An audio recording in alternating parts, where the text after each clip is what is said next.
someone's going to get banged out. I think you can never write Tyson Fury off and hope he does win and bring the belt back to the UK, because unlike Deontay Wilder, who actually have fights and fight people, Wilder's a coward. But when you look at track record and activity, you would say, if I was a betting man, I'd bet on Wilder, but I'd put a little cheeky bet on Tyson Fury as well, because he's unpredictable and he's done things that everyone's writing him off to do. So you never know, man. But I hope he does beat Deontay Wilder. I think it's a great fight. I don't think he needs to wait any longer for it. I think he should take the risk now. And he's got full belief in himself. Go out there and do a job on him. Make sure every time he sets his feet, make sure you move and just feint and fiddle him about like he's great at doing, and just don't try and punch with him and don't try and knock him out. And but it's easier said than done. So yeah, I think I'll be tuning in. It'll be a great fight. No, I don't. I think it's much too early for him. But what Fury does is quite effective against a robotic fighter like Klitschko, but not against an unconventional fighter or an orthodox fighter like Wilder. But I wouldn't be surprised if after 2 or 3 rounds Wilder was just following him around, but I think he will catch up with him. Very good fight. I do believe our man Tyson will bring the belt home. People are going off of what they saw against Pianetta and Safiri. He done 15 rounds in 2.5 years. That's what people are saying, but they're not corresponding with the 200 or 300 where he's been doing in the gym, looking better than ever. He's probably looking as good now as he was against Vladimir Klitschko. And we all know what he likes doing when he goes abroad into the back garden and taking belts away. So I'm fully backing him. To have any chance of beating someone as sharp shooting and dangerous as Deontay Wilder, your defence has to be impeccable. You can't get caught with a couple of shots here and there, because those couple of shots will at least, at bare best, put you on your bum, put you down on the ground. And has Fury done enough in those 2 warm-up fights and in training camp to get his defence perfect? I don't know. That's unknown. And that's what makes this fight so interesting. I'm just happy that you got 2 fighters willing to get in there, because it's a dangerous fight for both. Both fighters are in there against very dangerous opposition. And arguably, whoever wins this fight will be the WBC and lineal champion.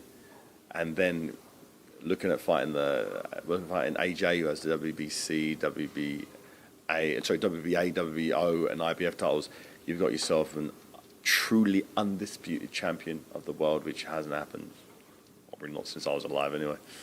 I think he's been doing loads of sparring in the gym. He's had the first fight is always the hardest when you've been through so many mental things, so he's got that out of his system now, and he's got 10 rounds under his belt.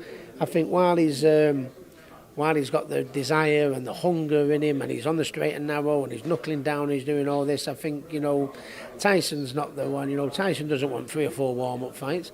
In an ideal world, that would be the sensible thing to do. Tyson's words, not mine. He says, I'm not an athlete, 12 months of the year. He said, while he's in the gym, while he's living the life, while he's dedicated, while he's fit, while he's healthy, while he's happy, I think he's got the right rounds under his belt. He's got 10 rounds under his belt. He got the first one out of the way. He's had loads of rounds sparring against quality lads. I think get in there now. There's no better time. Well, I think Wilder will come through Tyson Fury. I think the layoff that Fury had, I think he's going to regret that in this fight. I believe if he didn't have the layoff, it might be a different result. But I just think you can't take 2 years off and come right back and have two little semi-tune-up fights and think you're ready for the best.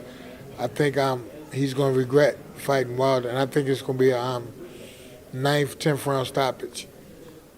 I don't think it's too soon. I think it's at the right time. I think, I'm glad that Tyson Fury stepped up to the plate in that sense. And, people want to see great fights. They want to see the big guys box. They want to see who would win.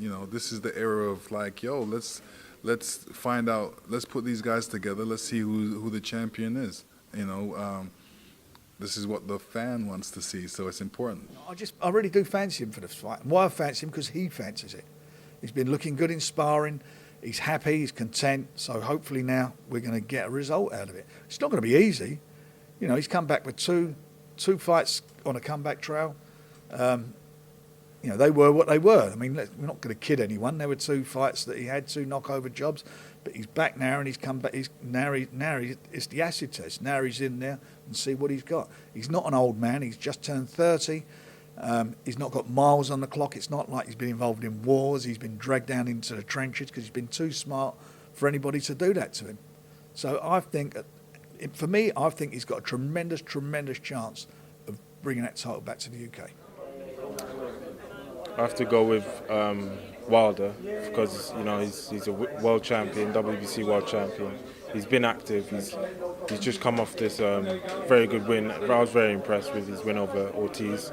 So yeah, I think Wilder. But it's any man's. Both men, both got 10-ounce gloves on. So anything can happen.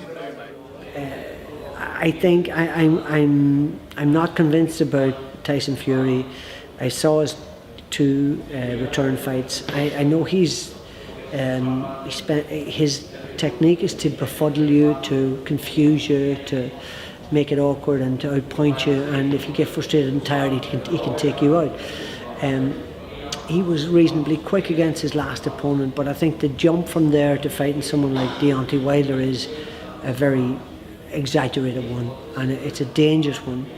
Not sure he'll come through that. And even if he does, I think, to my mind, I think Joshua beats them all. And he's definitely number one at the moment, the most dangerous heavyweight in the world.